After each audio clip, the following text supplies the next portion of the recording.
24장 8절부터 25장 4절까지 말씀입니다.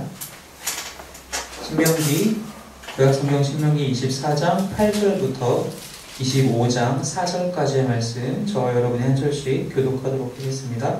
제가 먼저 24장 8절 말씀 읽겠습니다. 너는 나병에 대하여 삼가서 레위 사람 제사장들이 너희에게 가르치는 대로 내가 힘써 다 지켜 행하되 너희는 내가 그들에게 명령한 대로 지켜 행하라.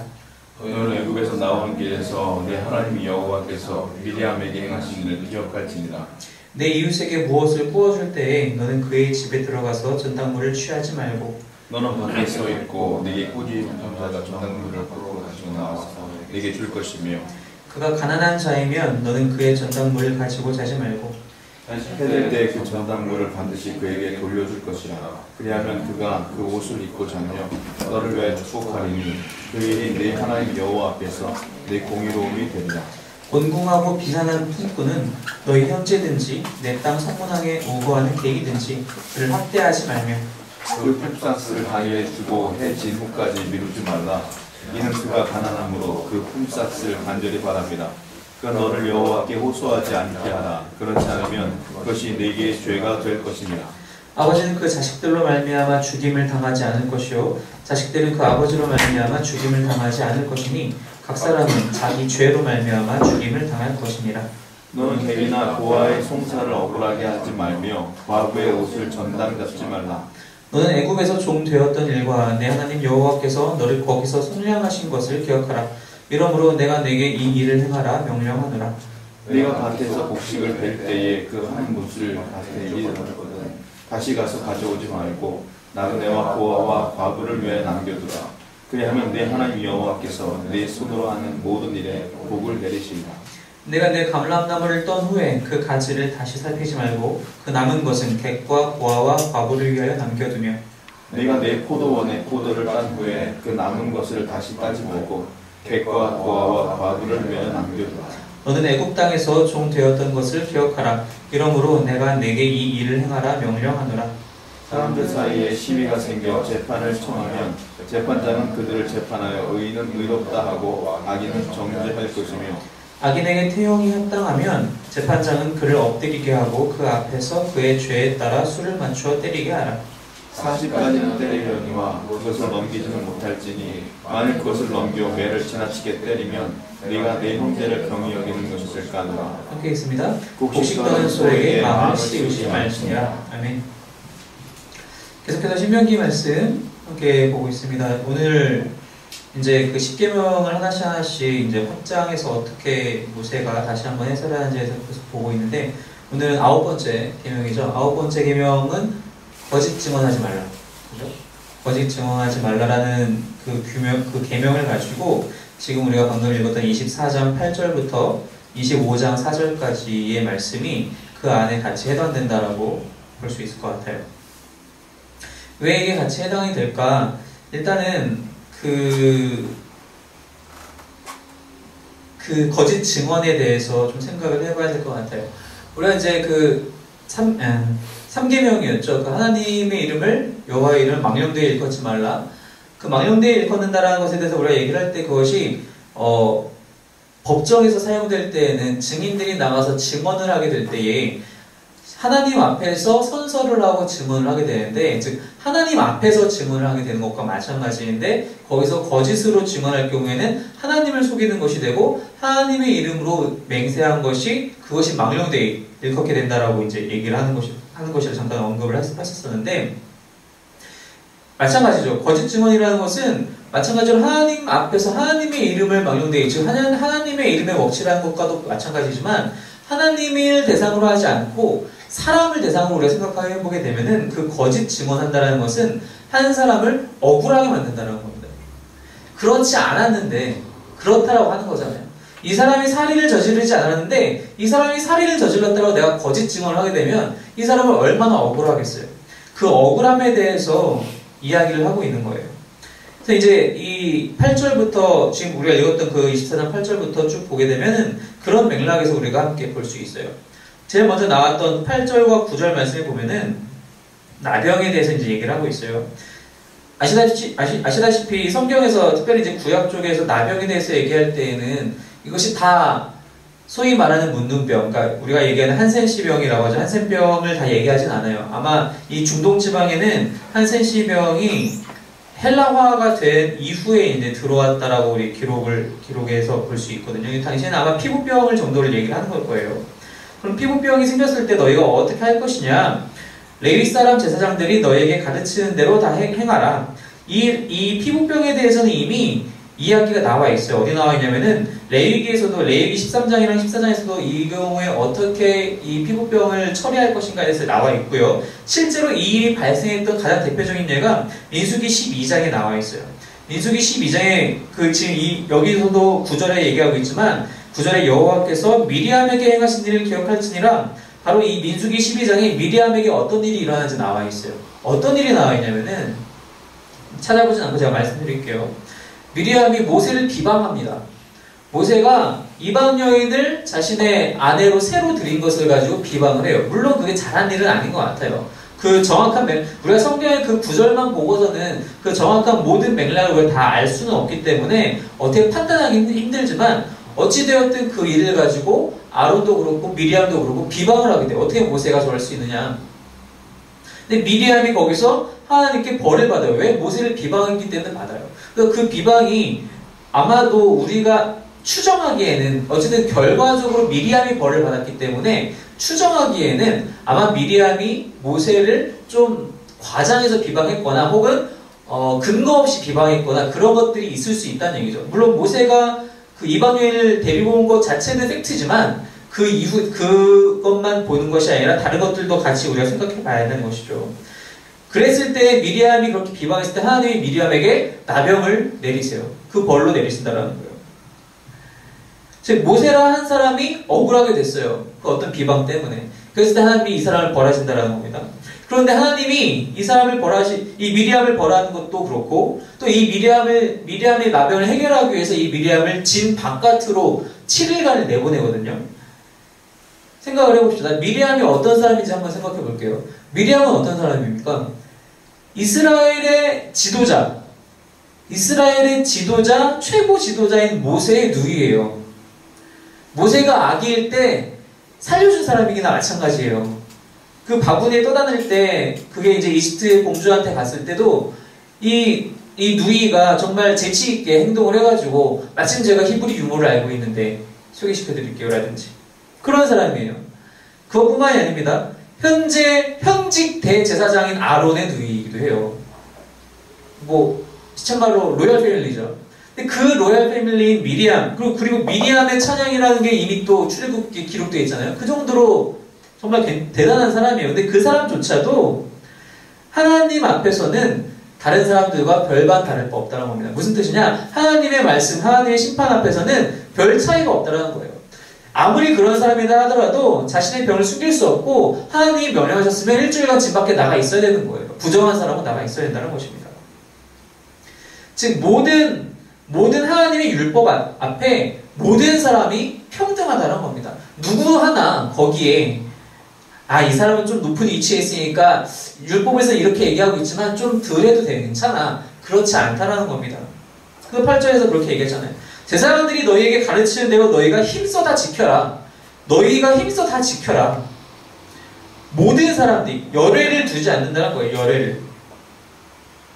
그렇기 때문에 모든 사람이 법 앞에 평등하기 때문에 모든 사람은 누구를 지위 여하를 막론하고 누구도 억울한 일을 당해서는 안 된다는 거예요. 그 대표적인 예로 모세가 그렇게 당했기 때문에 억울한 일을 당했기 때문에 미리암이 이런 일들 당했다는 것을 다시 기억하라는 거예요. 이스라엘 사람의 특징이라고 해야 될까요? 히브리어의 특징이라고 해야 할까요? 그 단어 혹은 이런 어떤 것을 설명하는 데 있어서 이 이스라엘 사람들에게는 이야기가 상당히 중요한 구성 요소예요. 그러니까 어떤 단어 하나를 정의할 때 예를 들어서 우리는 이렇게 정의하잖아요. 예를 들어서 기부를 한다. 그러면 기부는 어려운 사람에게 무언가를 도와주는 것. 이렇게 단어에 대한 정의를 내리잖아요. 근데 이스라엘 사람들은 기부를 설명할 때 어떤 이야기를 가지고 어떤 스토리를 가지고 그 안에서 설명을 하게 되거든요. 즉 이 미리암의 이야기를 여기서 지금 꺼낸 그 이유가 있다는 겁니다. 미리암이 당한 이 사건의 이야기를 꺼냄으로써 그 모든 맥락을 지금 갖고 오겠다는 얘기예요. 모세가 그 비방 때문에 억울한 일을 당했다라는 것, 그리고 미리암이라 할지라도 하나님의 말씀 앞에서는 누구와 전혀 열애될 수 없고 모두가 하나님의 말씀과 율법 앞에 평등하다라는 것, 그렇기 때문에 누구 한 사람도 억울한 일을 당해서는 안 된다라는 것을 지금 갖고 오고 있는 거예요. 그것을 먼저 갖고 오고 나서 이제 10절부터 뭐라고 얘기하냐면은 내 이웃에게 무엇을 꾸어줄 때에는 전당물, 그러니까 이제 담보를 얘기하는 거예요. 담보를 이제 취할 건데 어떻게 취할 거냐? 돈을 꾸어주는 사람이 직접 가서 집에 들어가서 갖고 나면 안 된다는 거예요. 돈을 빌리는 입장은 얼마나 좀 궁색합니까? 그리고 좀 뭐랄까요, 좀 창피하기도 하고 여러 가지 마음이 있잖아요. 근데 그 집안까지 들어가서 내가 이거 담보물로 가져갈래? 그렇게 하지 말라는 거예요. 그 사람의 인격도 생각하라는 겁니다. 그렇게 해서 아무거나 가져와서 그 사람으로 하여금 억울하게 하지 않도록 하라는 거예요. 그리고 갖고 왔으면 그가 가난한 자이면 12절, 그가 가난한 자이면 해질 때 그것을 분명 다시 돌려주라. 히브리 사람들은 해가 지는 것이 그 날의 한날의 시작이잖아요. 즉 해질 때라는 것은 내가 이미 해가 떠 있을 때 그 담보물을 갖고 왔기 때문에 하루가 끝나기 전, 해가 지기 전에, 그날이 가기 전에 이것을 다시 돌려줘야 되는 거예요. 왜냐? 그러면서 13절에 아무런 설명 없이 전당물을 다시 돌려주라. 그리고 그 옷을 입고 자며라는 이야기가 그대로 이어져요. 즉 전당물이 옷이라는 것이 너무 당연시돼요. 왜냐? 당시에 어려운 사람들에게서는 정말 가진 것이 없기 때문에 정말 가지고 있는 최고의 재산이 입고 있는 옷밖에 없다는 거예요. 그렇다고 해서 지금 이 돈을 꾼 사람이 발가벗고 있다는 뜻은 아니에요. 겉옷과 속옷이 있는데 겉옷이 정말 최고의 재산 중에 하나였다는 거예요. 없는 사람에게는. 나중에 예수님이 십자가에서 돌아가실 때 그 군병들이 그 통옷을 가져서 찢어가지느냐, 아니면 우리가 주사위를 굴려가지고 누가 하나 갖고 가서 통옷을 가져갈 거냐, 그런 걸 하잖아요. 이 천 자체가 상당히 귀중했기 때문에 그렇더란 겁니다. 그런데 이렇게 해서 그 사람이 갖고 있는 것 중에 그나마 나은 것이 겉옷인데 그 겉옷을 담보물로 가져와서 밤새 주지 않으면 중동 지역의 그 날씨로 인해서 밤에 급격하게 기온이 떨어지기 때문에 잠을 잘 수가 없다는 거예요. 그렇게 해서 그 사람을 억울하게 만들지 말라는 겁니다. 13절에 그가 그 옷을 입고 자며 너를 위하여 축복하리니 그 일이 내 하나님 여호와 앞에서 내 공의로움이 되리라. 그것이 하나님 앞에서 이 돈을 꾸어준 사람의 공의로움이 된다고 얘기를 하고 있어요. 또 어떤 이야기가 있느냐? 14절 15절에 보니까 어려운 가난한 품삯을 받는 일꾼이 있으면은 절대로 확대하지 말고, 그리고 그 품삯을 꼭 당일에 주어라. 해지는 후까지 미루지 말라. 즉 다음날까지 미루지 말라는 거예요. 당연하죠. 어려운 품꾼들은, 일꾼들은, 일용직들은 하루 벌어서 하루 사는 거예요. 그날 돈을 품삯을 받아야지 집에 가는 길에 먹을 것을 사서 같이 가서 가족들이랑 먹을 것을 먹고 또 푹 자고 하루 힘내서 다음날 아침에 나와가지고 또 일을 할 수 있는 거예요. 그래서 또 하루를 벌 수 있는 거예요. 그런데 그냥 그 주인이 오늘 좀 늦었으니까 내가 지금 또 국가도 갔다 와야 되고 하니까 지금 줄 수 없고 내일 또 일하러 올 거잖아. 내일 오면 내가 이틀치 줄게. 그러지 말라는 겁니다. 자신의 편의 때문에 그렇게 하지 말라는 겁니다. 15절 보니까 그래서 그가 가난함으로 그 품삯을 간절히 바랍니다. 그가 너를 여호와께 호소하지 않게 하라. 그렇지 않으면 그것이 내게 죄가 될 것이다. 나는 그냥 나의 편의로 한 것인데 그게 하나님께 죄가 된다는 거예요. 이 사람이 떼어먹었나요? 안 떼어먹었어요. 내일 분명히 줄 거예요, 아마도. 그렇다 하더라도 그것 자체가 죄라는 겁니다. 그 한 사람을 억울하게 했기 때문에. 또 16절에 무슨 얘기가 있느냐? 아버지는 그 자식들로 말미암아 죽임을 당하지 않을 것이고 자식들도 마찬가지로 아버지로 말미암아 죽임을 당하지 않을 것이다. 무슨 뜻이냐? 아버지가 죄를 지었다고 해서 자식들까지도 연좌제로 묶어서 처벌하지 않겠다는 거예요. 제가 이제 부대 생활을 여기 요 근처에 있는 그 성남공항에서 했는데, 아시다시피 거기는 이제 대통령 공항이잖아요. 그 공항 안에는 이제 그 부대 안에는 대통령 전용기에 직접적으로 다가갈 수 있는 그 우리로 치면 육군으로 치면 연대급이죠. 그게 그 안에 하나 있어요. 근데 거기에 배치되는 신병들은 3주에서 4주, 길게는 5주까지를 그 신병 대기를 해야 돼요. 왜냐하면 그 3주에서 5주 동안에 뭘 하냐면은 이 신병의 주변 모든 사람을 신원조회해요. 정말 엄청나게 까다롭게 한다고 하더라고요. 그래서 그게 탈락되면은 뭐 내가 3주를 기다렸어도 못 가는 거예요, 그 부대. 다른 부대 또 가야 되는 거예요. 뭐 가족들은 당연한 거고, 뭐 친구들부터 시작해서 아파트에 살면 그 아파트 호수 이 주변까지 다 조회를 한대. 뭐 왜 그렇게 하는지 저는 잘 모르겠어요. 어쨌든 그렇게 한대요. 만약에 그래서 뭔가를 딱 나오면은 못 가는 거죠. 근데 여기서 얘기하는 이 얘기는 무엇이냐면은 누가 한 사람이 죄를 지었다고 해서 다른 사람에게, 그 근처에 있는 다른 사람에게까지 죄를 묻지는 않겠다는 겁니다. 물론 여러분들이 이제 연말이 되고 하니까 성경을 또 거의 다 끝나셨잖아요. 거의 다 이미 끝나신 분도 계시고 성경을 읽어보셔서 아시지만 율법 군데군데 보면은 아버지의 죄 때문에 가족이 다 싹 다 죽는 경우도 있어요.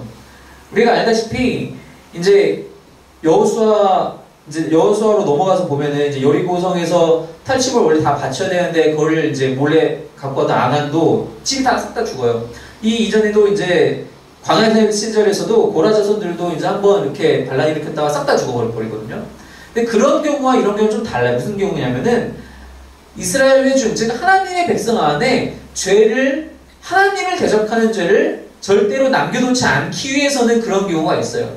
근데 그렇지 않을 때, 예를 들어서 어떤 한 사람이 너무 배고파서 빵을 하나 훔쳤다고 합시다. 그 빵 하나 훔친 것 때문에 아들까지 벌하지 않겠다라는 거예요.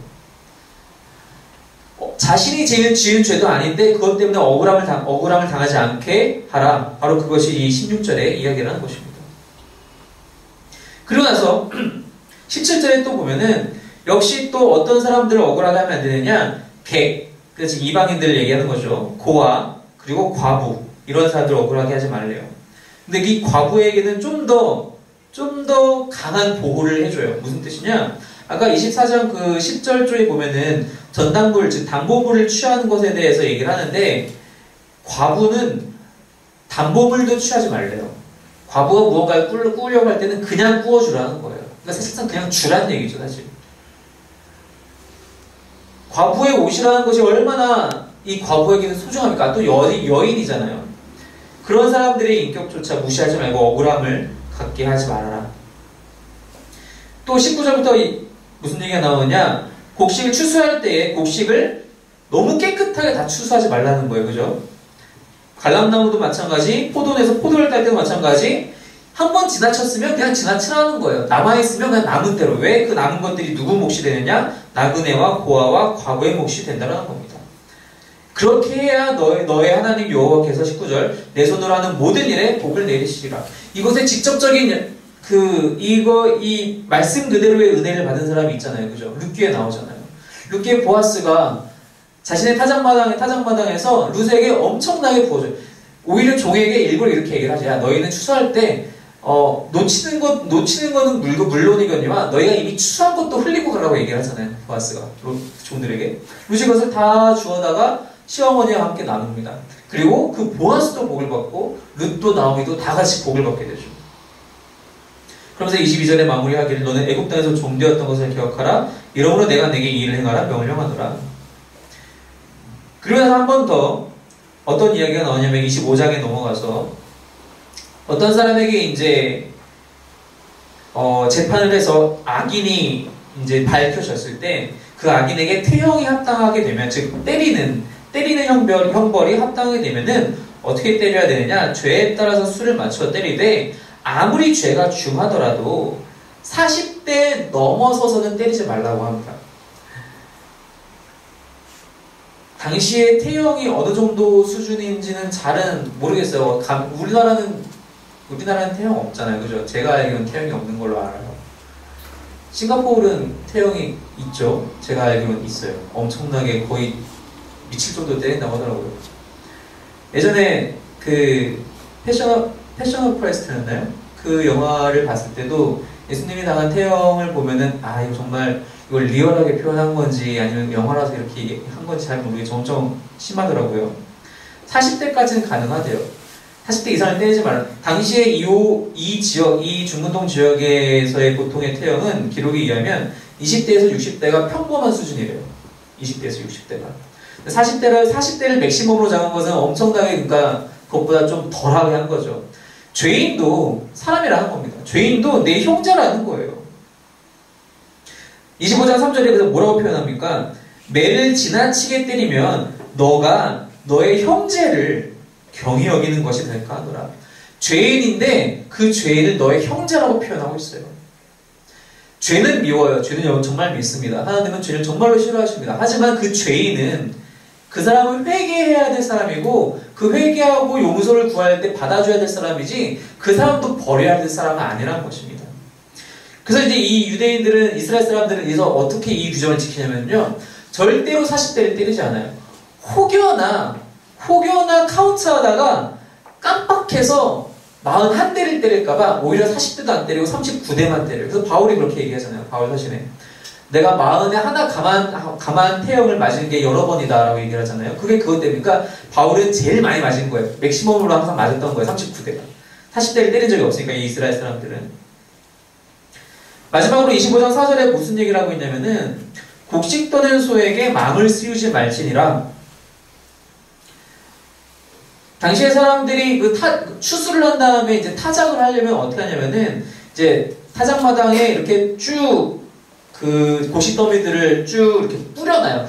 깔아놔요. 그 깔아놓은 뒤에 소가 뒤에 이제 그 무거운 뭐라고 할까요? 이런 그 위를 이렇게 쭉 무겁게 누르면서 타작할 수 있는 그것을 뒤에다 끌고 소가 이렇게 가는 거예요. 그 위를. 그 곡식 더미 위를 쭉 해서 원을 그리면서 이렇게 돌아다니는 거예요. 그럼 이제 타작이 된다고 하더라고요.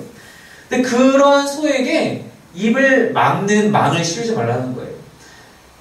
망을 안 씌우면 어떻게 될까요? 당연히 소는 그 앞에 맛있는 곡식이 있고 타작이 되어 알곡들이 다 나와 있는데 먹겠죠. 그걸 막지 말라는 겁니다. 열심히 일하고 있는 소에게 먹을 권리를 뺏어가지 말라는 거예요. 열심히 일했으면 당연히 먹을 것을 주라는 얘기죠. 동물조차도 억울함을 당하지 말게 하라는 것이 이 율법에서의 내용입니다. 억울함을 당하지 말게 하라. 왜 그럴까요? 왜냐? 억울한 사람들은요, 찾아갈 사람이 없어요. 억울한 사람들은요, 재판장을 찾아가도, 우리가 알고 있다시피 억울한 사람들은 정말로 없어서 억울한 거예요. 소위 뭔가를 갖고 있으면요, 억울할 일이 별로 없어요. 돈이 있거나, 권력이 있거나, 무엇이라도 좀 갖고 있으면 사실 억울할 일이 별로 없어요. 하지만 없는 사람들은 억울할 일이 좀 더 많아요. 평균적으로 그런 것 같아요. 그런 사람들은 찾아갈 곳이 한 군데밖에 없어요. 어디냐? 하나님밖에 없어요. 오직 하나님께만 신원하는 거예요. 그래서 그 사람들은. 그렇기 때문에 누군가를 억울하게 하면은 내가 하나님 앞에 벌을 받을 수밖에 없게 되는 거예요. 그 사람들은 세상에 찾아가지 않아요. 세상에 의지하지 않아요. 하나님께 가서 신원한다는 것입니다. 이건 좀 소극적으로 이 율법을 본 거예요. 적극적으로 보게 되면은 반대 입장이 되보자는 거죠. 그것을 두려워해서, 아까도 우리가 읽었지만 그 24장 15절 후반부에 그렇지 않으면 그것이 내게 죄가 될 것이라 때문에 무서워서 이 율법을 지킬 수 있다. 그것도 가능하지만 반대 입장으로 생각해 보면은 정말 은혜인 것이 무엇이냐면 하나님은 억울한 자의 신원을 무조건 들으신다는 겁니다. 무조건 들으셔서 그것에 대해서 합당한 보응을 하신다라는 거예요. 그렇기 때문에 이들에게 이것이 그렇게 하지 않는 사람들에게 죄가 된다라고 분명히 말씀하고 계시는 것이거든요. 우리가 어떤 억울함이 있을 때 하나님 앞에 나아가면은 그 하나님은 분명히 그 신원을 들어주신다는 것입니다. 마태복음 말씀 볼까요? 마태복음 5장입니다.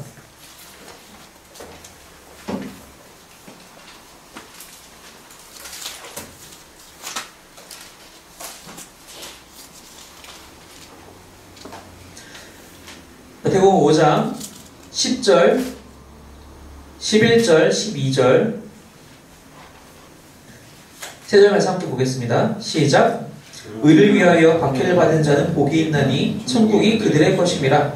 나로 말미암아 너희를 욕하고 박해하고 거짓으로 너희를 거슬러 모든 악한 말을 할 때에는 너희에게 복이 있나니 기뻐하고 즐거워하라. 하늘에서 너희의 상이 크니라. 너희 전에 있던 선지자들도 이같이 박해하였느니라. 한 군데 더 읽을게요. 베드로전서입니다. 베드로전서 2장 20절 말씀.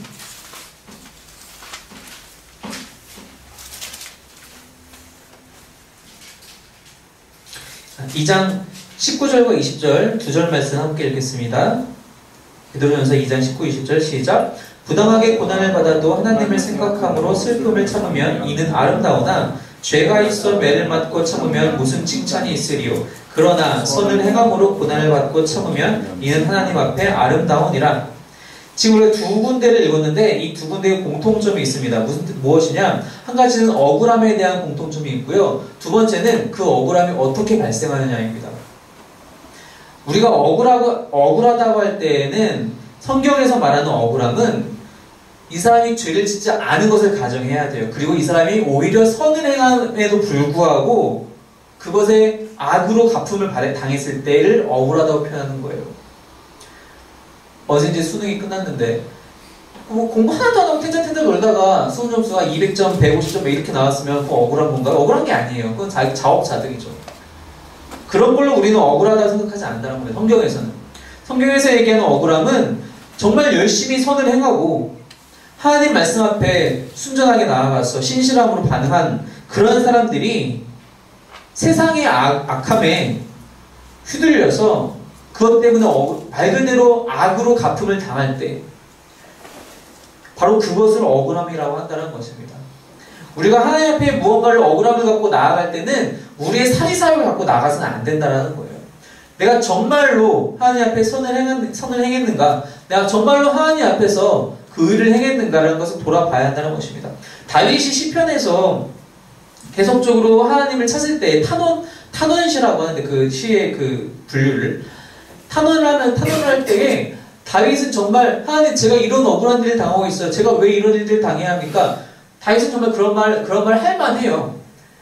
다윗은 하나님 앞에 신실한 사람이었고 하나님의 마음에 합당한 자였거든요. 그리고 정말 사울의 그 광기 어린 그 분노 때문에 쫓겨다니는 사람이었거든요. 물론 다윗도 즉위 이후에는 실수하는 것들이 많이 있지만 그 전에는 그런 것들이 보이지 않는다는 것이죠. 바로 그런 것을 우리는 성경에서 억울하다고 하는 것입니다. 내가 내 욕심 때문에 무언가를 얻지 못한 것을 억울하다고 하는 것이 아니라 내가 하나님 앞에서 올바로 서 있을 때 그럼에도 불구하고 이 세상이 아직은 하나님 앞에 온전히 회복되지 않았기 때문에 나타나는 그런 악 때문에 우리가 당하는 것들 바로 그런 것들 때문에 우리가 억울할 때 하나님 앞에 나아가면 하나님은 분명히 들으신다는 것입니다. 지금 우리가 이 신명기에서 읽었던 이 모든 이 구절들 속에서 누군가를 억울하게 한다는 것 그리고 그 반대 입장에 대해서 억울함을 당했을 때에 우리가 하나님 앞에 나아간다는 것 그 모든 것이 하나님의 은혜라는 거예요. 절대로 하나님은 그 모든 것들을 들으신다는 거예요. 이런 것들을 우리가 오늘날로 갖고 와서 이제 얘기를 하면은 지금 이 신명기 본문에 나와 있는 대로는 사실은 우리가 이런 일들을 직접적으로 맞닥뜨릴 일은 없어요. 지난주에도 잠깐 말씀드렸지만 제가 그래서 생각을 해봤어요.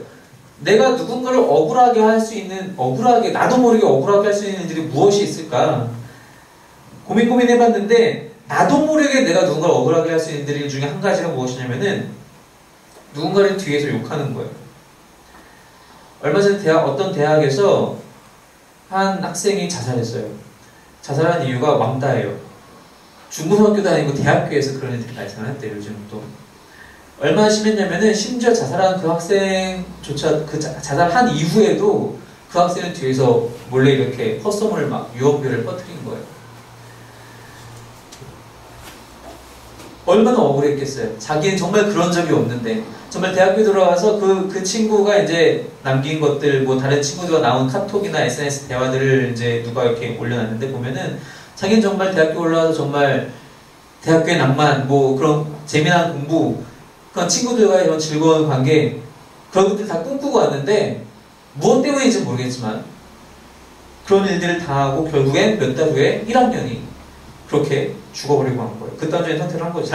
물론 잘못된 선택이긴 합니다. 하지만 그 일을 다 하면서 얼마나 억울함을 당했을지 우리는 좀 알 수 없죠. 그래서 또 우리나라 네티즌들은 또 그거 가만 못 보잖아요. 다 이렇게 밝혀내가지고 누가 그랬는지 다 찾아내잖아요. 또 집중적으로 가서 또 공격을 했나봐요. 근데 그 가해자 중 한 사람이 자기 페이스북인가 트위터에 그렇게 올린 거예요. 야, 그래, 내가 그랬다. 내가 뭐 그렇게 잘못해 너희 또 나한테 와서 또 나한테 공격하니? 라고 올린 거예요. 자기 억울하다는 거죠, 자기는 또. 이거 성경을 말하면 그건 억울한 게 아니에요, 그죠? 성경에서는 그거 억울하다고 하지 않아요. 그 사람은 어쨌든 악을 행한 거니까. 한 사람을 나도 모르게 억울하게 만들 수 있는 일들이 비일비재해요. 뭐 직장 생활하면 마찬가지, 학교에서도 마찬가지, 가족 안에서도 마찬가지 많다는 것입니다. 늘 우리는 그것을 조심해야 돼요. 내가 남의 입장을 먼저 생각하지 않으면은 그건 불가능하다는 겁니다. 이 사람들이 곡식을 남겨두는 것 쉬웠겠어요? 쉽지 않죠. 내가 먹기도 힘들 수도 있어요. 내가 추수해서 다 먹기도 힘들 수도 있는데 그걸 남겨놓는 거예요. 그 사람들의 입장에서 생각을 하는 거예요. 그 사람들의 입장에서 내가 담보물을 가져올 때도 그 사람들의 입장에서 생각을 하는 거예요. 이렇게 함으로써 그 사람들이 억울함을 당하지 않게끔.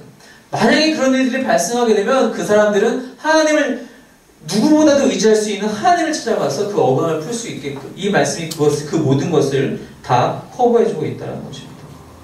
늘 기억하시기 바랍니다. 내가 혹여나 누구를 억울하게 하진 않은가? 내가 부지 중에 그렇게 혹시 그렇게 하진 않았을까?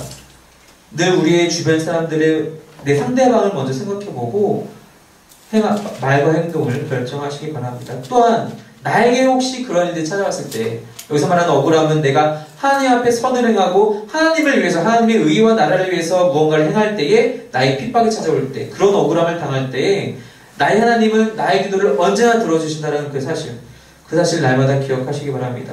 그리고 그 은혜 가운데 정말 공의로우시고 사랑이 넘치신 그 하나님의 그 은혜 가운데 날마다 구하시는 저와 여러분이 되시기를 주님의 이름으로 축원합니다.